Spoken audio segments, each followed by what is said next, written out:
na wakati nagombea niliahidi, nilipita viwanja vyote hapa mjini, niliwakuta wachezaji nikawaambia nitawanunulia jezi timu zote, sio timu moja, sio timu mbili, timu zote zitapata jezi. Na baada ya kumaliza kugawa jezi, tutaanza mchuano kwenye kata ili tupate timu moja ya kata ambayo itaenda kushiriki Jimbo Cup. Kwa hiyo mashindano yangu yanaanzia kwenye kata, kwa sababu tunakuwa tunaacha wachezaji kwa ukimbilia wachezaji wa nje.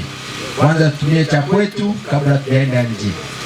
Timu ikiwa na mapungufu ndio itaweza kupata wachezaji wengine nje ya mji. Mchezo ni fursa. Leo mmekutana na mkuu wa wilaya, mmekutana na meya, mmekutana na kamanda wa polisi, lakini hapa kuna watu wamekutana wana siku nyingi hawajaonana. Ndio faida ya mchezo.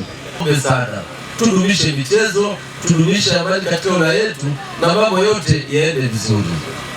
Lakini sisitize pia michezo hii inavyoendelea haina ushabiki wowote wa kisiasa na vitu vingine. Kwa hiyo tuanze kuchunguzana sisi wenyewe. Tukiwa na marafiki, tuone na marafiki pia ambao ni wazuri. Ujambazi umekuwepo pia katika maeneo yetu, hali sio nzuri. Lakini mimi nimshukuru mheshimiwa mbunge kwa hichi kinachofanyika, pia kila nikutanisha kwa pamoja na tunapata na wenzetu kutoka jeshi la polisi wanasema pia wanatoa ujumbe wa namna hii. Kwa Mishenye na kata Kagondo, mheshimiwa, tuna tatizo sana. Changamoto kubwa ni wizi.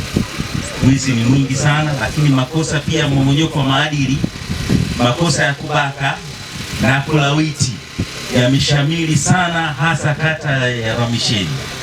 Hili ni jambo ambalo jeshi la polisi tunapambana nalo kwa kiasi kikubwa kuhakikisha kwamba tatizo hili linaondokana katika hizi kata mbili, na hasa kata ya Mishenye. Nafikiri mkusanyiko ule nao mkubwa wa watu unachangia, na lile soko la usiku lile, vijana wanatumwa usiku kwenda kutafuta mahitaji, mwisho wa siku wanaporudi nyumbani wanakutana na vitendo hivyo vya mmomonyoko wa maadili. Kwa hiyo nawasihi sana vijana tuepuke makosa haya, adhabu zake ni kali. Kama una miaka 20 ukifungwa miaka 30, maanake utatoka gerezani na miaka 50. Hebu piga hesabu kwa maisha yetu sisi wa Tanzania. Tunapotoka gerezani na miaka 50 tunakwaje? Si tunakuwa tumechoka, si ndio? Kwa hiyo niwasihi sana vijana, michezo ni muhimu. Tukishiriki michezo, hayo mengine yote tutaepukana nayo.